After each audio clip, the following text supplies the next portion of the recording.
Politicians and union leaders are reacting to the news about major layoffs at Thunder Bay's Alstom plant. As we first told you on yesterday's news hour, more than 300 of the plant's 400 workers will be off work for anywhere from 4 months to a year. The Unifor president thinks those layoffs could have been avoided by awarding provincial contracts sooner. Corey Nordstrom has more.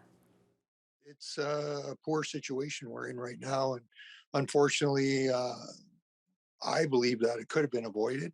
According to Dominic Pasqualino, the first series of cutbacks will begin March 21st at Thunder Bay's Alstom plant. The phases of layoffs will continue until July, with some workers being called back in August.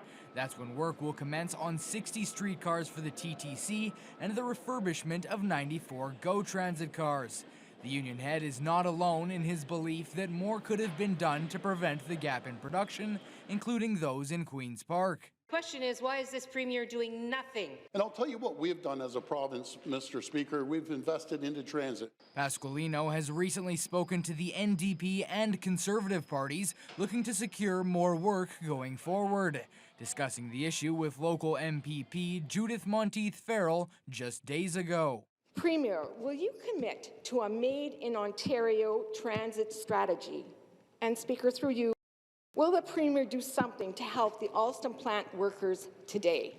The answer is yes. This Premier has committed from the very beginning of our mandate to the transit system, to the great people of Thunder Bay. Mayor Bill Morrow is disappointed but not surprised to hear of a gap in the cyclical workflow that is the Alstom plant, and looks on the bright side to when things return to normal. A very difficult day for the workers and their families.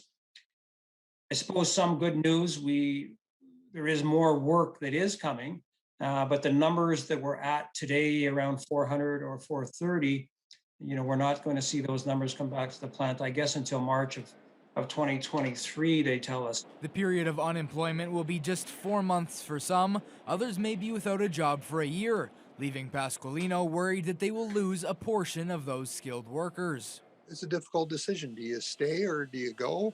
And, you might even be looking at leaving the community. And those are all hard decisions. And it just would have been a lot easier to have it signed a year earlier and just keep the flow going. Ideally, in Pasqualino's mind, the government invests heavily in subway infrastructure, with enough work heading to Thunder Bay to secure a steady employment flow for years to come.